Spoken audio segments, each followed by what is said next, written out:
PB Digital. Well, I hired him. Want to know how that went? Here is the inside scoop on my experience with it.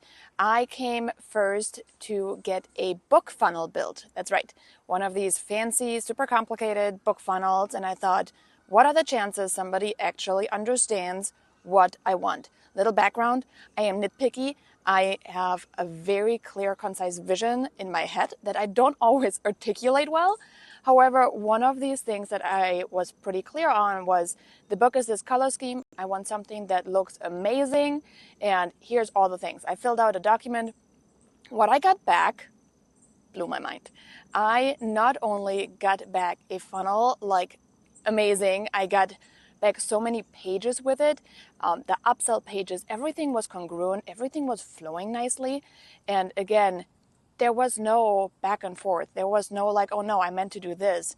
Like the questions that were asked were targeted, they were on point, and at the end of the day, the book funnel looks amazing and it's generating sales because at the end of the day, that's what it's all about, right? We want something that converts. This book funnel converts. And I will say, if you need a book funnel, if you are an author, if you are looking to have a book on the front end, get that book funnel done. Once the book funnel was done, we didn't stop there. So stay tuned for part 2 of this video in which I'm going to share with you exactly what happened literally hours after you completed that project.